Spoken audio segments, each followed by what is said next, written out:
Without a healthy mind, being truly happy and at peace is hard. The good news is therapy works. But what is therapy exactly? It's whatever you want it to be. Maybe you're not feeling motivated right now and would like some tools to help. Or maybe you're feeling insecure in relationships or at work, not dealing well with stress. Whatever you need, it's time to stop being ashamed of normal human struggles and start feeling better because you deserve to be happy. And now you don't have to worry about finding an in-person therapist near you to help. BetterHelp is customized online therapy that offers video, phone, and even live chat sessions with your therapist, so you don't have to see anyone on camera if you don't want to. It's much more affordable than in-person therapy, and you can start communicating with your therapist in under 48 hours. Join the millions of people who are seeing what online therapy is really about. It's always a good time to invest in yourself because you are your greatest asset. And a special offer to ImmaLetYouFinish listeners, you can get 10% off your first month of professional therapy at betterhelp.com/ImmaLetYou, ImmaLetYou. That's betterhelp.com/ImmaLetYou, ImmaLetYou. Thanks again to BetterHelp for sponsoring this podcast.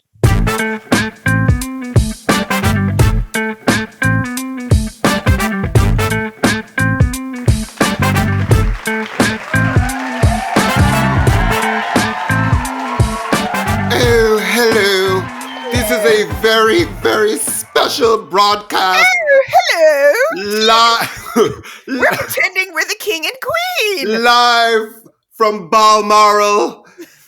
It is Lady Amy Elizabeth, Lady Ames Elizabeth Nicole of Dumdashore, and Lord Master Courtney Beta of Beta Shore.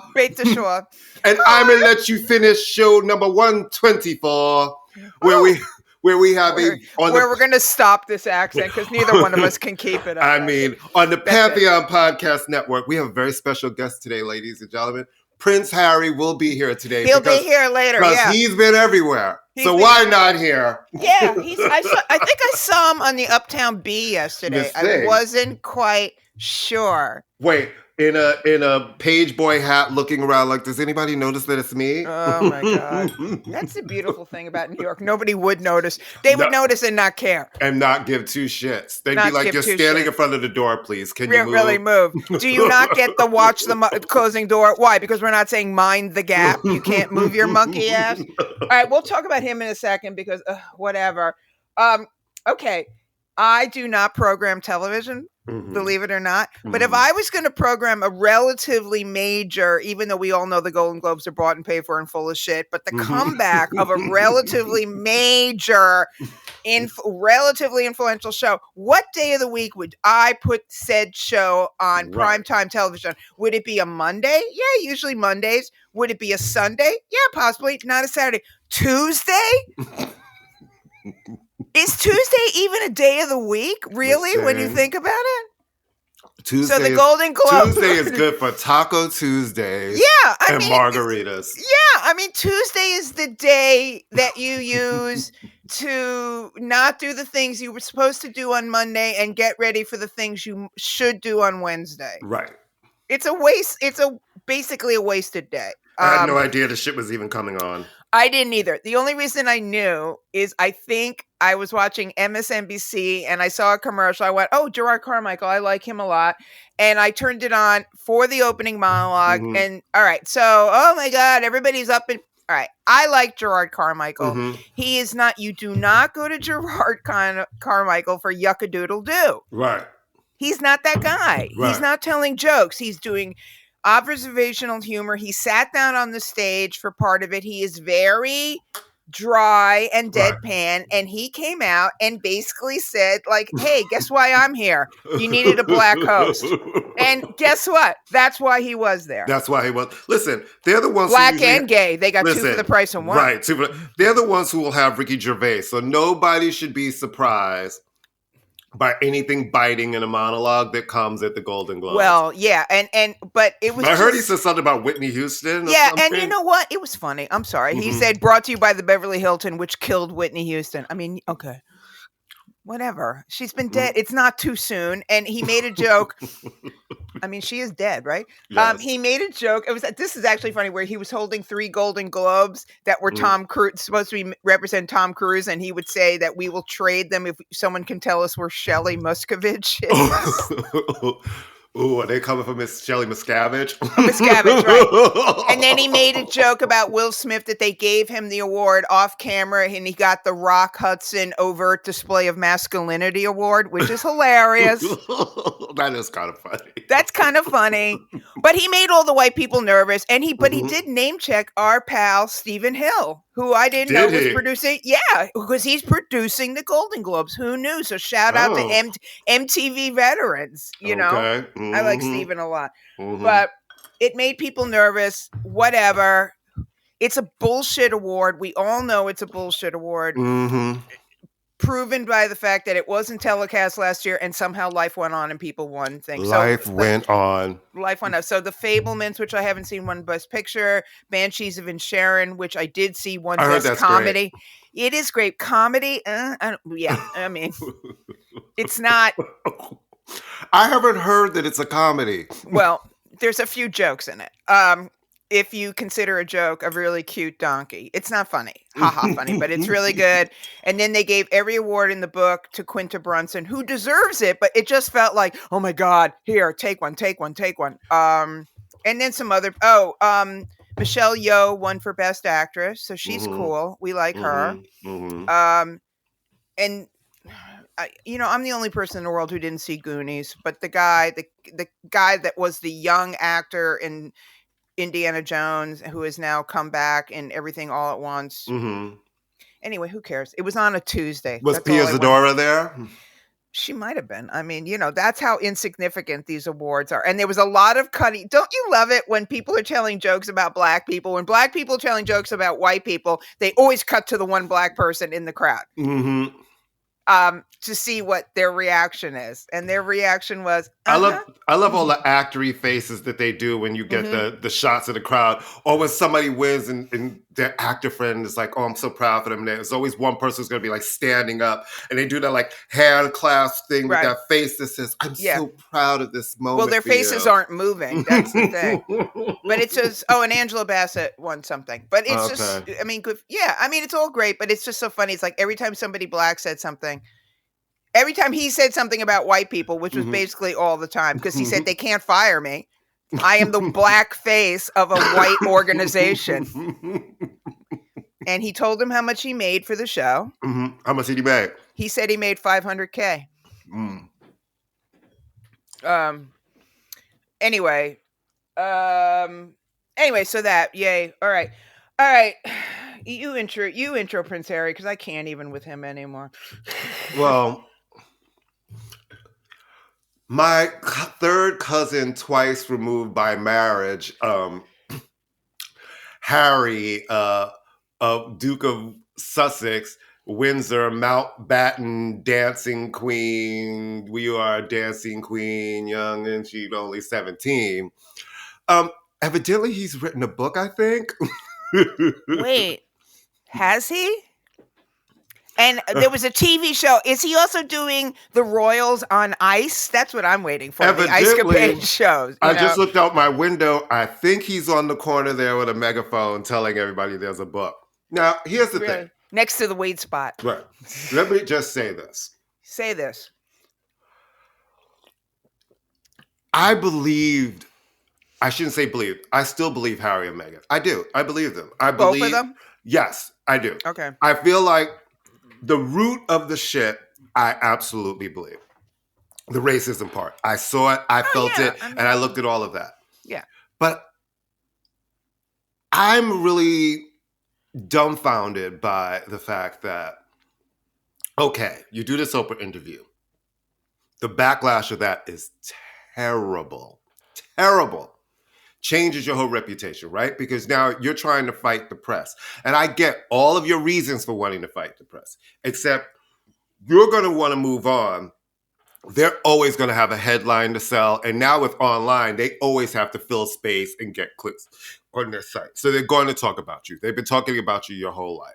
It seems like we go from that to the Netflix series, which originally we were being told was it was going to document him doing the Invictus Games, his Wounded Warriors Olympic style, games that happen every 4 years. Then it turns out, no, it's actually more about you and your wife. It just seems to be. Now, here's the third thing. I know. It's where like, we're doing. It's like, I understand people writing autobiographies. People do it all of the time, right?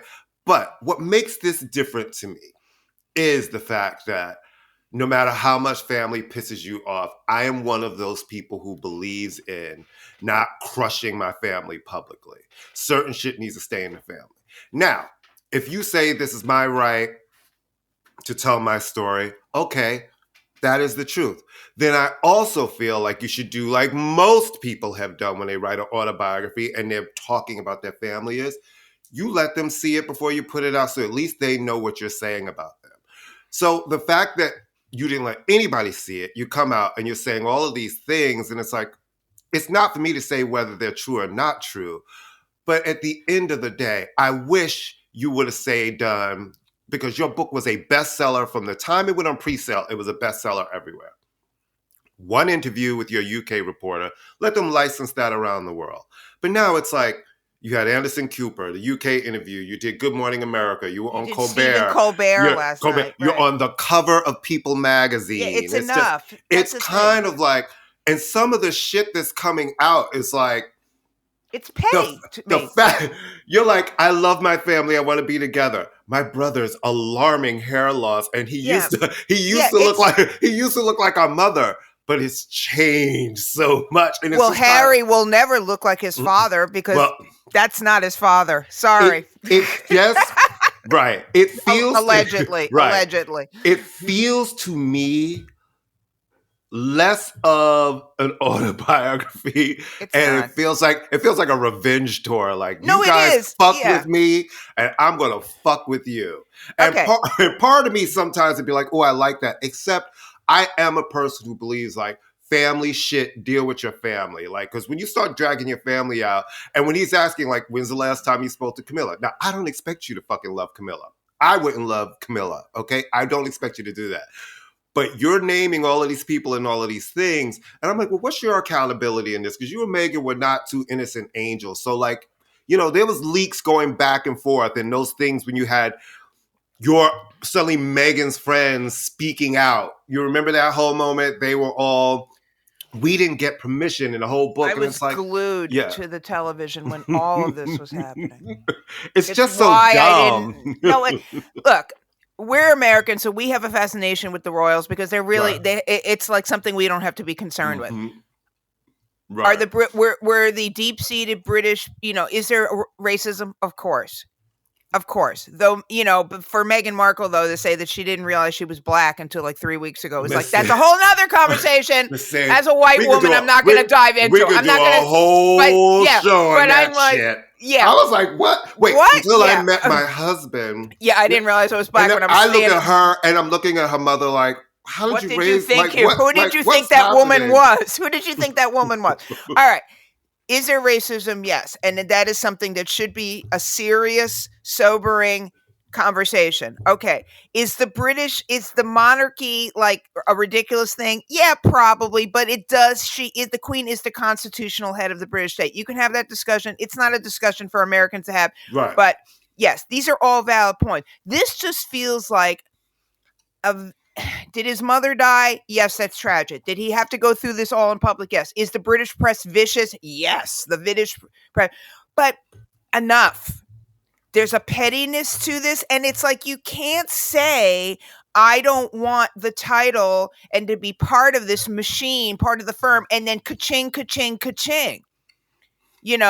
Maybe not put Prince Harry as who wrote it. Maybe, his name's not Harold. It's Henry. I just read that. I know, which is like makes the Weird. Harold part That's even weird. more. Yeah, I It's don't even more really like, bizarre. What? So I love the fact his brother calls him Harold. It's like good. I'm not even gonna call you by Call him your his name. name. It's just the whole thing reads as very mean. It reads as very California self-actualization. One of the reasons this book is getting if such. he says unconscious bias one more Oh, I time. know. I'm going to shoot myself. No, I'm really going to fucking shoot myself if I see unconscious bias one more time. I really, that phrase, can we, and the guy that is the ghostwriter for the book, who wrote the book, the man who wrote the book is a very respected author. I mean, his book, The Tender Bar, if you ever get a chance to read that, it's a fantastic memoir. So there's legitimacy to this, but it's like enough. It's like, we got it. What are we going to, it's like you've said everything. Do we need to know that your dad is doing push-ups in his underwear? No.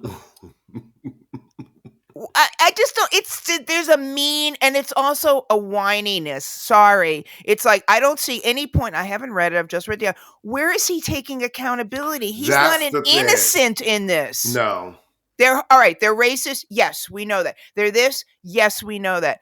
But it's just bitchy. It's a bitchy book, and it's going to sell, but there's already a backlash because Americans, we like a redemption story. We like to forget, but we also are like, shut the fuck up already. Like whatever. And the bald thing, dude, they're not shooting him from the top of his head. He's bald too.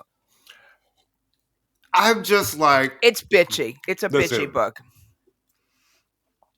I was definitely down for the Harry and Meghan cause, and I was into it. But the more that they've done, I'm like, I don't think this is really working in your favor. No, it's not. I was down for a second. I thought the wedding was beautiful. And now it's just become her, it's a revenge tour. Anyway, all right. And you guys said that you wanted to do all of this work, you know what I mean? They ain't doing activism work. And here we are. It's been 3 years since you left. And what are you doing? And the three things you guys have done have been talking about the royal family. So for TV me, show? that is where it gets lost. I'm like, this would have been great if you had just written the book, but you had been out there doing all of this work, and here comes your book. I think listen, people are going to buy it, of course, because everybody likes a train wreck. People like trashy TV. They like trashy books. People like tell-alls, right? Yeah. But I'm like, what is the end game? Now that you've done it and you keep saying, I would love my family back, but no one in your family is talking to you. And they're definitely not going to be talking to you now. I would like my family back, but I just called them racist fucking balding pigs. I mean, Daddy, it's my birthday. It's like, my brother Willie and I are very tight, but I've also called him my arch nemesis and said that his looks are fading in print. In print. It's and not for nothing. And then, Harry is the hot one. He is hot. I'm going to give it to you. Ew. I've always thought he was hot. In a weird way. I wouldn't fuck him. He's not my fuckable William, type, when they're just, stuff is so petty though. It's like, to go for your brother's looks and be like, you used to look like our mother, but not anymore. It's like, wow. And okay. When we went to school, he didn't want anything to do with me. I'm sorry. Have you never had a younger sibling? Nobody wants anything to do with their younger sibling. And siblings fight. Fight. And the truth of the matter is, if I can be really fucking honest with you, I didn't know who the fuck Meghan was. Courtney. She got with him, and then I was like, oh, and I knew the show Suits because it was one you didn't watch. It was something you didn't watch. Because I would see the posters on the side of buses. Right. But I've never watched it. Let me tell you something. This is not. We're not saying anything because she obviously had a career. Nobody knew who Meghan Markle was. End of story. No. Nobody had any idea who was. She was on a. I never. She left North America. A lady who had been working in Canada for 7 years and came back a star. Yeah, I have no idea who she is. Right. And all right, now somebody I don't. Okay, Johnny Lydon, formerly of the Sex Pistols and of the group that Courtney likes to call PTL. Wait, and isn't that? And I realized after I was putting it down that PTL is actually Jim and Tammy favorite. Yeah. So I'm looking at it like, because Courtney, for those of you, Courtney fancies himself the new Bell Hook, so or E. Everything is in lowercase, which is fine. Mm-hmm. But I'm looking at it going, PTL. What is he talking about? Anyway, and then we argue over it. I was like, That's an I. No, what was And I I'm like, screaming? There was an L, and you were like, no, it's not. I'm like, it's an L. I'm like, no, it's not. An L, then I finally looked at it like the no, fifth it's a time. T, and you put a Right. line through it. I'm like, what are you? Like, you've invented a whole new language? Anyway, Johnny Lydon with Pill. Isn't he kind of like an asshole? Okay, that's not the point. Oh, okay. He may be an asshole. They're all Right. assholes. Right. He has been married. This is a serious thing. He has been married to Nora, this woman Nora, whose last name I forget, who is the mother of the late Ari Up of the Slits. He has been married to this woman for 50 years. He got married to her at a very young age. Those kind of guys usually find their partner, Well, and she's quite a bit older than him. Right. They have been living. His politics are very suspect, but he is putting this song Hawaii that he just released in contention for Eurovision as the Irish contestants. He has a right to the Irish because his parents were Irish, and so he has an Irish passport, I'm assuming. The song is about, she's dying. She has Alzheimer's. She has dementia. She's dying. I mean, and he has been her caretaker for 50 plus years. His wife? Yes. Oh, wow. He has been married to her for 50 plus years. She has Alzheimer's for at least 10 years, and he is her primary caretaker. So whatever you may think of him and his bullshit with Trump or whatever, this is a man who has stayed with the same woman for a very long time and is writing a quite beautiful, moving kind of song about loss and loss of memory. And it's clearly a song about her impending or on. So I understand the jokes. Oh, he was, blah, blah, blah, he's a Sex Pistol. Oh, he's full of shit. I don't know. I can't get. But I also believe in artists. I think that I can't get angry at him. Yeah, right, I can't get angry at him because the intention. I happen to think the song is quite beautiful. I cannot. When you see Johnny Lydon entering Eurovision, your first reaction is, "Oh, this is bullshit." It just seems. But so listen like to the song. But it seems like the exact opposite of who he would be. But it's a very punk move when you think about it. It's a very punk move. Somebody doesn't expect you to do. Absolutely. It's very subversive in a way. But first off, he was Johnny Rotten when he was 18 years old. So he's not expected to be Johnny Rotten for the rest of his life. And he hasn't been Johnny Rotten. It's a beautiful song. Is it the greatest song of all time? No. But when you realize what the song is about, I can't, in all conscience, criticize his motives because it's clearly an elegy for a dying woman. So I don't know if it's going to win, but check out the song. It's called Hawaii. I posted I'll check it the out. song. Yeah, it's beautiful. It's kind of beautiful. And when you know the meaning, even my most hardened British friends are like, oh, they said, ugh. And then I heard the song and I'm like, oh, I feel bad for saying anything bad about him. All right, Dr. Dre.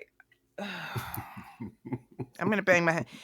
This is like a contest between who's more like annoying. Dr. Dre or Marjorie Taylor Greene. She's clearly more annoying. My favorite Marjorie Taylor Greene moment will be the fact that she found out her Freedom Caucus friends. She said, they all went in there last night begging and making deals, and they had a list of people they wanted on the committees. Nobody did anything for me. I know. They didn't they were supposed to be my friends. I love how during the Kevin McCarthy hearing, she was positioning herself. She knew where the cameras were every 2 seconds. When she holds up the phone with DP on it. I was like, where's the bleach blonde? Oh, there was. Well, anyway, Dr. Dre is suing her because she keeps using, of all songs to use, Still Dre? What? All right, so he's suing her because he thinks she's despicable. She is despicable. The thing is that Tom Petty's estate sued Trump for using Won't Back Down. The Rolling Stones have sued Trump. I think the only group who had never sued a candidate for using a song was Fleetwood Mac for Don't Stop Believing. Or Don't Stop Thinking About Tomorrow. And Obama, you two didn't sue him for using It's a Beautiful Day. So the point is that it's his music. He doesn't want this bitch to use it. But these lawsuits go nowhere, right? No. Nowhere. And she's going to keep using it and use it like they're trying to squash my freedom. But who suggested Still Dre of all songs? You know what I mean? It's just, there's no lyrics in there about standing your ground and being like, I just don't She's an understand what's idiot. happening. We are living in a clown circus. No, We we always really have are. been. We We're always living have in a been. clown circus. But I just don't understand. But the point is that it's more publicity. I mean, I understand. Good for Dre for saying this and trying to stop it. Nothing's going to happen. The lawsuit will go nowhere. And Well, then sometimes people stop using the songs. do you think she's going to stop using the Well, song? we'll see, right? Yeah. We'll see. All right. Now Black Sheep, I'm not 100% sure on the nuts and bolts of it. They're suing Universal? But it's interesting, right? Okay, because this has happened with some of the older artists who had contracts that talked about like profits and net, but there was no streaming yet, right? So this was all based around a time when, I think when Black Sheep came out, were we even downloading music yet? I don't even think we were downloading music yet. When Black Sheep came out, that was vinyl, CDs, right, cassettes, and tapes, yeah, right, and cassettes. So they're part of a suit that they're saying they're owed, a bunch of royalties, because remember that deal that was done at a certain point with Spotify, where a bunch of the major labels, the four majors, got shares of Spotify, like low shares, but they got shares. And some companies have sold their shares, but Universal has not sold all of their shares. Now, some of the things that they're saying in the suit, which still confuses me, because it's a lot of legal jargon that I don't all the way get. But I will say, as we're not really explaining it, because we're both like, I don't kind of understand. Because we're basically just simple country folk. Right. I kind of don't understand, but I do. It's like in this age of streaming and then them selling some of their shares of Spotify, they're saying that the artists should have gotten some of those profits. Well, that makes sense, right? And there has been cases, and they've always been settled. So I do believe there's going to be a settlement for them here. So, you thought that number, and this might have an effect for a bunch of the Universal artists where they end up getting some money, especially those older artists who were in those structured contracts from back in the day. When they couldn't imagine in a million years, right? Like, oh, one day there's going to be a way of opening your computer and music will flow out. How could even, like, Napster was the big scary thing back then. And remember, instead of the biggest mistake that the industry made at that time was trying to spend they saw, okay, the illegal downloading started. They didn't realize, okay, we have this technology. We need to start utilizing it and get ahead of it. They spent years trying to fight it and shutting Napster down. They dropped the ball. They really did drop the ball. Because we just get rid of Napster. It was like, once this technology is here, it's done. Embrace it. You can't you can't say, God damn it, these cell phones, how dare they do more things every year? Yeah, so they kind of dropped the ball. They really did. So I can't dig into all of the minutia of the suit, because I was reading some of it and I was confused by those old contracts because I didn't know those clauses and parts. But I do know, just from what I could read, is they're going to end up getting some money. Because listen, you've changed the structure, and those deals with the way they are supposed to get certain profits, that language is in there. You know what I mean? And just because the technology changed, you put all their music up there, they're still, like, you hold everybody to the contracts today, you're going to have to kind of pay out some money. You have to acknowledge the reality of what's going on. And I think also, just from a PR standpoint, it looks good for them. For Universal, it's in the scheme of things, it's probably not going to impact the general cash flow, but it looks good for them, because they're really only going to be paying on that first record.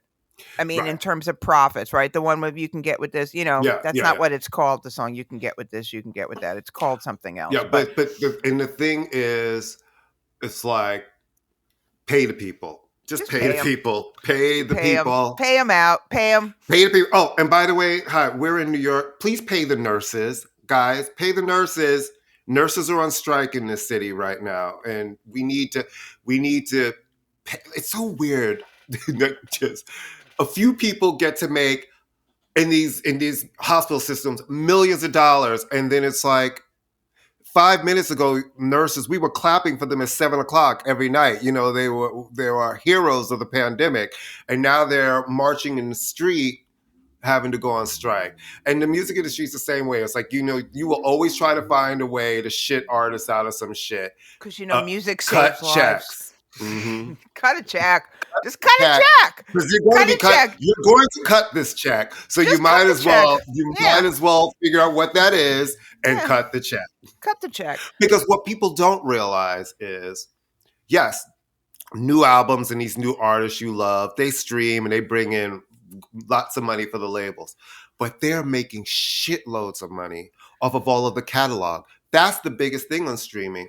All of those old records and the classics and the things that you love that people are constantly playing because it's their favorite. And they don't spend any money on marketing on anything on those. So those are just cash cows bringing in money. So cut the check and give the artist their money. Yes. Okay.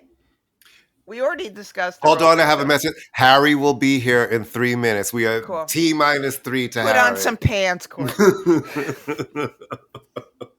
I have some crumpets here. Oh, you do? And you have those fake cookies. They're biscuits. He'll be very excited. I have those fake cookies. Mm-hmm. Harry, I just called you Harry. Courtney and I have tricked ourselves into thinking that if you don't call, like, there's these biscuits, they're the fake McVitie. They're Lidl's imitation of the McVitie biscuit. They're wheat. And so because they're called biscuits and not cookies, we pretend we're not eating bags of cookies. I'm like, listen, these are digestive cookies. They're digestive. So that means they are healthy. So they're just healthy. Because I put chocolate ice cream on them does not make them unhealthier. Right. Yeah, that's true. And if you eat them while you're walking around the room. That is exercise and digestive health. And if you eat them overseas, I mean, come on. We all know overseas calories don't count. At all. Okay. So we talked about the Rolling Stone list last week. This, you know, it's just another way, like, here, we're making the list. You know, here are the most best, but we really don't mean best. We mean influential. Nobody's ever going to be happy. Everybody's going to be blah, blah, blah, blah. But But the headline I did not expect to have in 2023 not at all is Celine Dion fam storm the Rolling Stone office. I'm like, angry gays and angry middle-aged Kevin Ross like standing angry outside. Older queens and French Canadians standing outside. Housewives of Manalapan in New Jersey. Very upset that Celine wasn't on the list. I mean, we could go down the list. And they are not having it. They're like, what you are not going to do is fuck with our queen Celine. You know, I love Celine Dion. I know, but the point is that no one's ever going to be on the list. Everyone on the list. But what I thought was hilarious is that the people at Rolling Stone decided to, like, basically get in on the protest and were reporting from the protest. So the organization that ended up looking really great and cool at the end of this was Rolling Stone. I mean, but it's come and gone. It's done. They were. I told you it was a Ponzi scheme. It is a Ponzi scheme to get everybody to go to clicks. And honey, they were the talk of the town. Like everybody. Like, all of that shit is built on click, click, click, click, click, and conversation. And they had a week of being part of it. They knew they knew that listener order that list was full of shit. Now, you and I were both impressed when we saw Ofra Haza. I was like, oh, okay, there are real people on this list. When I saw lots of singers who do you know what English, I mean? I was impressed. I was absolutely like, yes, this is. I'm like, where's Mark Anthony? I'm going through the list to find Gail Costa. Cool. This is actually a great list. You should have called it something else. Well, that's not. Yeah. You know why they didn't? Because no one's going to go most influential. Best. That's what you do. Yeah. And even that, I feel like the top 10 is the order and it's not all the way correct. You know what I mean? But listen, who am I to judge? Who am I? I'll tell you who I am. I'm a queen from Queens, honey, and I'm born to judge. And that was full of shit. Oh, but whatever. Anyway, her life will Team go Celine. On. Team Celine. Whatever. All of them are overrated. Listen, Celine told us that love can move mountains. And I believed her. All right. I did. She seems like, yeah, She's a very nice lady. I met she's a a very, very very nice nice lady, and lady. she didn't make a list, and I'm sure it's going to impact her financially because the people who Well, read Rolling she Stone, she took a $500 million hit just from just for that. She, in fact, is going to cut Black Sheep a check. Exactly. She's gonna. Okay, I have to full confession. Okay. Pre Blake Shelton, I was a big Gwen Stefani fan. I loved Right. No Doubt. I saw Gwen Stefani at the Garden. It was so much fun. It was You a bunch of did on screaming. purpose? Oh no. I reviewed her first 2 records. No, she's Okay. fun. It was Right. This is pre Blake Shelton, Right. pre plastic I like surgery. what you're waiting Right. for. I like No Doubt, pre Yeah. plastic surgery, pre marrying this stupid Republican, pre nose job, all that stuff. Okay. Right. I thought she was fun. I actually have interviewed her before. She's very, very nice. Blah, blah, blah, blah, blah. We had this conversation with Vivian Goldman. I thought Vivian made a really great point. There's a really fine line between cultural appreciation and cultural appropriation. Because without cultural appreciation, there wouldn't be rock and roll, or there wouldn't have been Elvis. Right. You know what I mean? That's true. All right. So Gwen Stefani's there wouldn't have been weaves. There wouldn't have been anything. It's like we're all biting off each other at some point. Gwen Stefani has long been targeted for, wearing the bindies and the Harajuku girls. And the problem with the Harajuku girls is that she always had these backup singers of completely mute Japanese girls. So it looked like Whitey and the Harajuku girls. Now, she has claimed that she's always been very influenced by the Harajuku girls. And when the first time she saw them and she went to Japan, she said, this is in an interview in Allure. First off, Allure? That's still being printed. No disrespect, but I didn't even know it was still around. And that's not to be mean. I was like, I haven't heard the name Allure. It's a fun magazine. Harry's going to be on the cover. He will. But she said, like, I'm paraphrasing, first time I saw Harajuku girls, I went, I'm Japanese. I really honestly think, I'm being serious, cue the vapors turning Japanese. I really honestly think that she did not think, oh my God, I am actually ethnically Japanese. I think she felt that she could relate. She's like, I'm told this is my vibe. I used to think the Harajuku girls were fierce. I thought that they stood out. They had a platform and they were dope. I used to love to watch them on stage and shit. But they never talked. No, but they were fierce. They danced and they always were giving. But it like felt like she was traveling. Oh no! But it felt like she was traveling with her circus of Japanese people. Like, here I am. Like, you know what I mean? It felt a little kind of weird. Now, has she been guilty of kind of biting, wearing cornrows and the bindi and stuff like that? Yeah, kind of, sort of. I mean, remember, she got started doing ska, which is not, Yeah, but you know what? I used to wear bindies. You know what I mean? I used to wear them to Sony and stuff, and it was just like because I always thought they were beautiful, and I loved the way they looked. Right, but there is an actual, you know what I mean?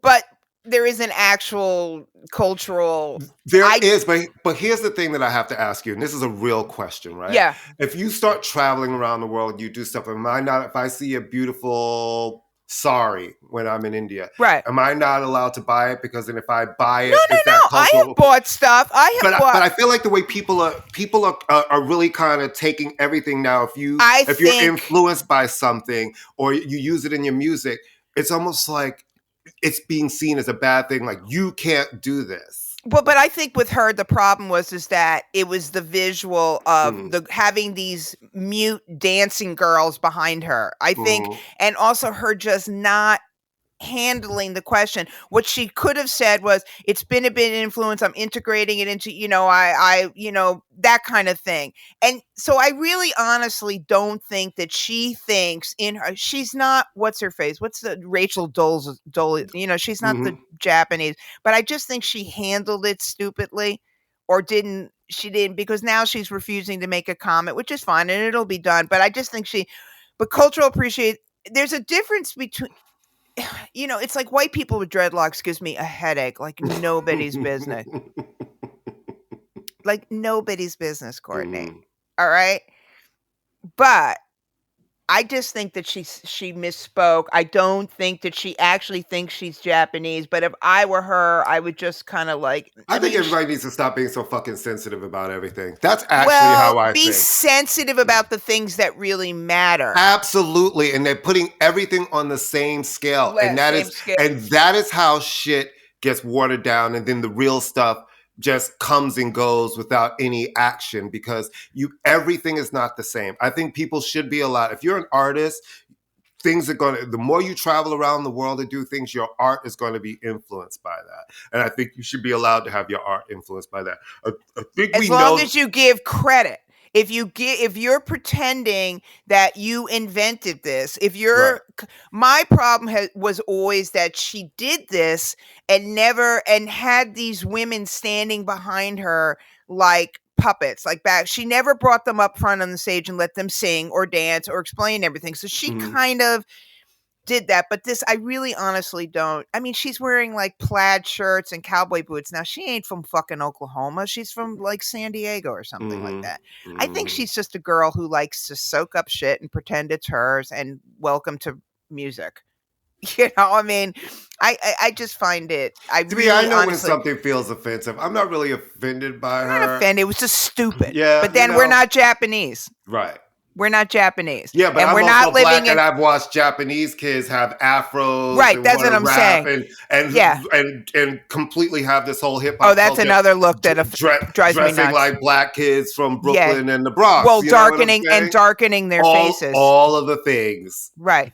So All of that I find all of that but I honestly, like I said, if you would ask me in 2023 on January 11th, I'd be defending her. I just think it's like she has a history of doing stupid shit. This was just sort of like a misspoken, and I just am more I just find her no longer interesting as an artist. I just wish she would kind of I hate Blake Shelton anyway. All right, sorry. I do. All right. What are we listening to?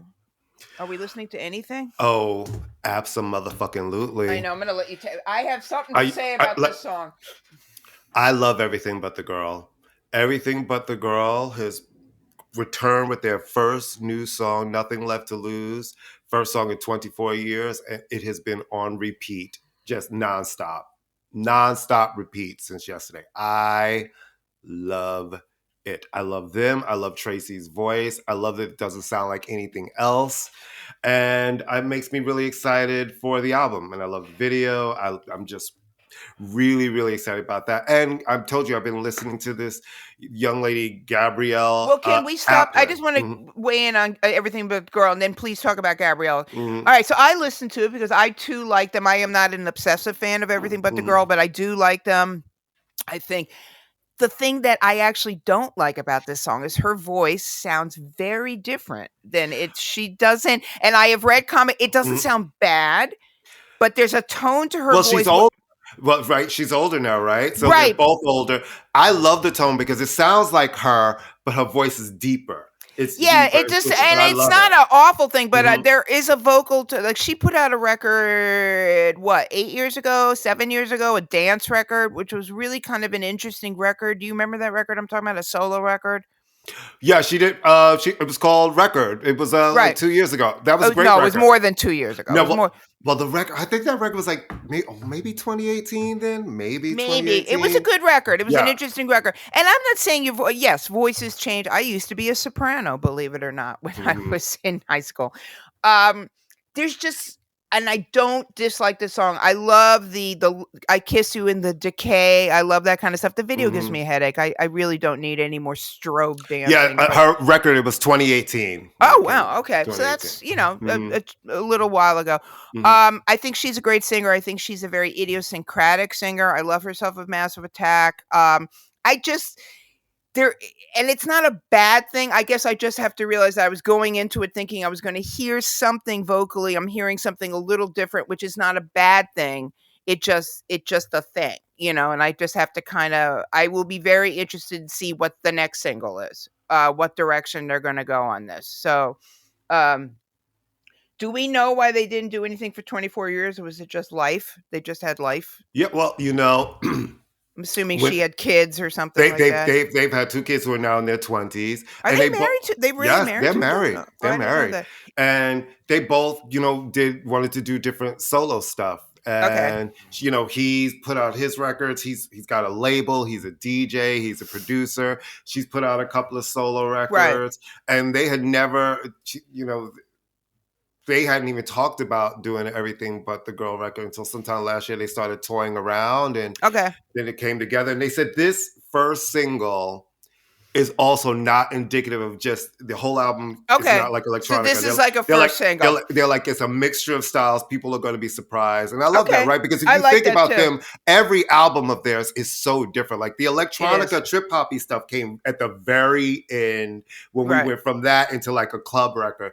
But I love that they give us so many different genres, and I actually love the new texture in her voice, and it sounds like a woman who's lived some life, and I just love it. I love her voice because it's Yeah, still no, very I'm gonna rich. have to, like I said, I mean, to be totally fair, full Mhm. disclosure, I had like 27 hours of dental work yesterday. I came home and I'm like, let me listen to it. And it wasn't killing me, but I certainly am not put off by it. I just was surprised at what her voice sounds like. But it's not like she suddenly can't sing. Of course she can sing. She's got a really interesting, she's always had her own kind of lane in as far as a singer. So there was part of it that didn't, but that hook about the kiss decay and stuff like that, the video gives me a Mhm. headache, but videos, who cares about, nobody cares about Mhm. videos really at the scheme of things. Right. Um, yeah, I'm interested too because there are artists that have always done something interesting. Did you know, fun fact, I Mhm. interviewed them a million years, that Mirrorball was in, you probably did know, I Mirrorball love that was song. in, well, it was inspired by Dear Mama, Tupac's Dear Mama. I had no idea. The sound, they said they wanted to do a song that kind of was Had that sound. had that sound, which I think is interesting. And That's really interesting. If you listen, I mean, Now it's that not you the same. say that, no, but now then I think of the lyrics and Well, not yeah. lyrically, But musically. even so, mhm. Yeah, yeah. So and talk about people who are ahead of the curve with embracing or appropriating dance music and house Mm. music. Hello, Todd Terry. That would come on, I mean, took them to a whole that took whole them to a nother audience. because they had been making records for so many years by that point. Right. Amplify Heart is maybe like their 10th album or some shit. Wow. They've been around from the 80s. See, I first discovered them on the Baby the Star Shine Bright album, and You're such on I the foreskin of love fashion. You really are. That's a Candace expression, by the way. We're on the foreskin of fashion. and taking applications, taking all applications. Oh my gosh. Sorry. It's like Sorry. I love them, yeah. But that Todd Terry remix, Oh, all of a sudden just broke them open. And to a whole then new world. and the one that's more or less appreciated, but no less as good, is the Todd Terry remix of Wrong, which was the first single from the Okay. next album, Walking Wounded. Great. Walking Wounded is It's great. brilliant. Did he put out, now I know he did the remixes and they embraced it, but did he put out a whole album himself of their stuff, or was it No. just the remixes? No, there was a remix album, which is not all his remixes. Okay. Todd, listen, people, we should do a whole show on Todd Terry and Oh Lord, like we get should him to do a come whole on the show show on the real, because yeah. Todd, I mean, that Todd, career. isn't he dead? No, Todd Terry is very much alive and DJing. Oh, I'm thinking of Frankie Knuckles. I'm so sorry. I'm so sorry. No disrespect. I'm sorry. No, Todd is very much alive. Okay, I'm and sorry. I didn't working. mean that to be like snotty at No, all. the Godfather of House, Frankie Knuckles, has passed away. Yeah.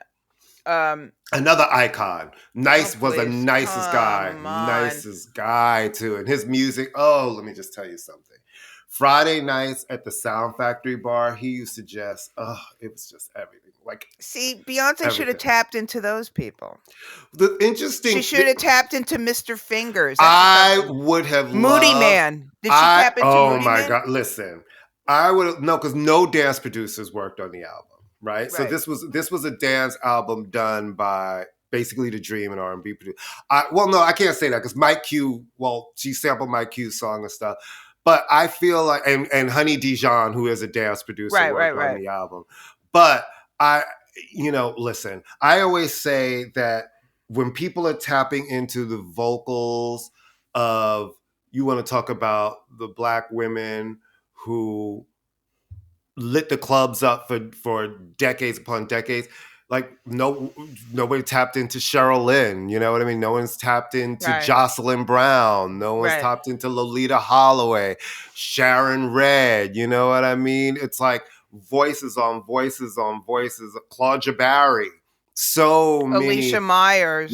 You know what I'm saying? There's so many references to go. It's like, yes, Well, now that she did the Robin S. Everybody, we love Robin S. You can dig a little deeper than Show Me Love when you're trying to reference dance tracks. Look, Alternate, like, listen, you know what I'm saying? There's so many of the girls. Crystal Waters, still out there, still working, still putting out great records. So, all right. I don't know. I've been sort of distracted, but I was listening to the first Tribe record yesterday because I'm starting to get into my Rock and Roll Hall of Fame nomination. oh, we're going head. into that. Yeah, I have to think. But I will say, if you live in the New York area, please make your way down to the How Arts Happening, which is on First and First, a neighborhood that I no longer recognize when I go down there. Yeah, I'm like, it's oh my really God, I'm in different. Miami. There's a strip mall. And our friend Al Diaz, in conjunction with the How Arts Happening, he and Mariah Fox, and another person I can't think, have curated a really good show about the timeline and birth of graffiti in New York City, and it's not the usual suspects. It's the stuff before. Nice. So, and it's really well done. It's very educational. They position it with things that were actually going on in New York. They talk about the roots, like the young white kids. We always associate with graffiti with hip hop, and black and brown kids, so they're certainly there. But it's really, really good, and it's free. And we love Al. Obviously, he's our pal. Al's our pal. So if you're around, I think it closes Sunday, but it's really, really good. So that's kind of what I've been sort of in my own little private Idaho this week musically, just thinking about Hall of Fame stuff and my strategy. Okay. What my strategy is going to be. Oh my God. Well, listen, I've decided to strategize. When is the meeting? Not this Monday, 2 Mondays from yesterday. And is this one going to be the first one in person? In person, yeah, but I'm wearing a mask. Fuck them. Okay. I don't care. Okay, so I have taking the mask off to shove cookies in my face. I have some suggestions. Please do. We only get 2. Okay. Vanity. No, under no circumstances. Continue. No, seriously, give me real suggestions. Yeah, I don't know. Yeah, I gotta think about that after, because with two is really it's always hard. Been 2. And the thing is, and I know they're the ones that you've always gone to, but I feel like that's so like you got to pick somebody else maybe because they're just not. Well, that one that I've always gone to, I am going to be getting top secret information on Friday about whether, which means that I'll just blab about it to you off camera. Yeah, I mean, last year, I part of me wants to be strategic, and the other part of me wants to go with my heart. You know me, I would nominate Pet Shop Boys every fucking week. But I am leaning, and I've kind of given up on the idea. I used to be such a purist when I just voted. I'm like, no, you can't nominate X until you nominate Y because they were the influence. Well, that ship has sailed. That ship has sailed. It's a TV show. So you have to kind of be, but I am leaning towards one person for sure. But we're having our girl meeting. You're having a girl meeting? We're having our girl meeting on Thursday, so that should be fun. Our He-Man Women Haters Club or He-Woman Man Haters Club. And so we're going to be, but I will say this. If Kate Bush does not get in this year, then we're idiots. I mean, come on. Is Babs in there? No, she's not. Of course not. Barbara Streisand? Well, here's the thing. If you've opened it up and it's every genre of music, but she's Barbara Streisand. Inarguably one of the biggest artists in the world. But that doesn't mean that she's the biggest artist in the world. Very influential to a lot of singers. Who's she influential towards? Seriously, who's she influenced? Leah Michelle. Next. I was about to say Leah Michelle. You were about to say Leah Michelle, which is why I decided to cut you to the chase. Give me another singer. I'm not a Barbra Streisand fan. You know that. What about Grace Jones? I know that's a long Oh, listen, shot. that's a long shot. I would love, know of it course. is, but This goes back to, this goes back to the influence. I mean, if we're going to go strictly by influence, I've been watching old clips of the New York Dolls in preparation for a class I'm going to be teaching. Mhm. I mean, you cannot. This is like the most huge. Oh, I know what I've been listening to. How about LaToya Jackson? No, Rebe, you dumb bitch, Rebe. God, Courtney, I can't believe I have to remind you about that. Oh, I just want to say, what's really sad? Something very sad happened. And all joking aside, I have a real thing for El DeBarge, and he got arrested on like drugs and weapons charges. I mean, I was like, one wasn't enough. There's guns too. What's happening? Usually both go with, I mean, usually if you're, I just love him. I feel, man, I think he is underrated, so underrated. And the crazy thing is, through all of his issues and the well documented, he never lost that voice. Oh, the voice. He never lost that voice. I met him once. This is going to be so name droppy, but keep in mind that I was there working. It wasn't like I was chilling. I was interviewing Eric Benet, who I'm sorry is the nicest man in Nicetown, and you need to follow him on all social media because he's super political and super cool. And it's not his fault that Halle Berry is nuts. I'm sorry. He's super cool. Mind you, the man is like accused of being a sex addict. I'm doing a story with him. He's literally changing clothes in front of me. Does he try to hit on me? No, of course not, because nobody ever tries to hit on me. But anyway, I met him in, remember that hotel that they used to put all the R&B people up that was around the corner from the Peterson Auto Place? Remember it was like on, you know what I'm talking about? You remember that little hotel? Do you know what I'm talking about? I do, yeah. Yeah, it was like a little, they used to put all the black people there and the white people writing about black people. So I was interviewing Eric Benet and we were in the lobby. He was picking me up so that we could go clothes shopping. And El DeBarge was there and I met El DeBarge and I was like swoon city. I love El DeBarge. I don't care. Listen, those vocals are still not gorgeous. To be fucked with. Gorgeous. To be fucked with. And those DeBarge records still gorgeous. Sound great. Oh my God. Still sound great. Oh my God. He's totally underrated. And he's like the only artist not to get a hit. Him and Lisa Stansel, the only two artists not to get a hit working with Babyface. I thought that was a law that you got a hit working with him. Anyways, and the new Iggy Pop record is really cool. Love Iggy. Yeah. We love Iggy. Yeah. And this, I mean, I just heard of her, Gabrielle Applin. Oh, yeah. Applin. Yeah. And she's a UK singer-songwriter whose debut album was 10 years ago. I know. You know what I mean? It's like, I had no idea. I know, you put the name up. I'm like, who? But it's her new album, Phosphorescent, and it's great. It's really, really good music. Singer-songwriter. I really like it. And just... you and I talk about this all the time. I know that the new young kids are like, I don't want to be marketed to, even though everything they're being marketed to. They don't realize they're being marketed to. I do think with some music, a marketing plan really helps because there's some artists I feel like could be huge if people actually knew that the record existed. Go figure. You know what I'm saying? I'm going to open a restaurant and keep the doors closed and the windows shut, but people will find me. You know what I mean? It's just kind of like there's so much stuff out there. And now with streaming, it is overwhelming because they just drop everything on there. And I don't know. It's like there's a difference between letting people know about something and Prince Harry going on the award tour. I mean, you know what I mean? There is a middle ground. Listen, I just hate it because I actually do like Prince Harry, but I need him to do me a favor. Sit down and shut the fuck up. You've put the book out.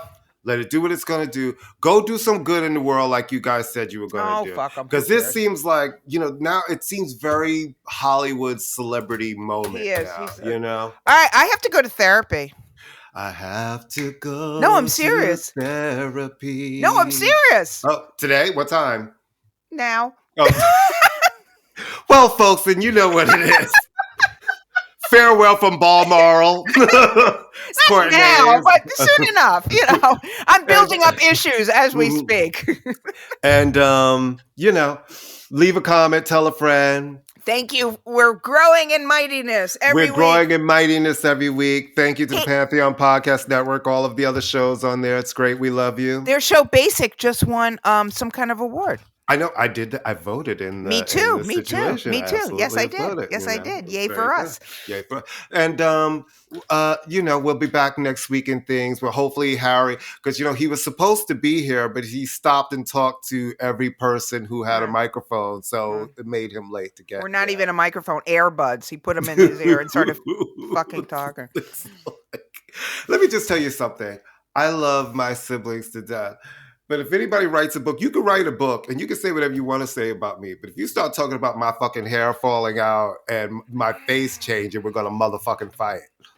That's all. And on that note, bye. Bye. See you next week.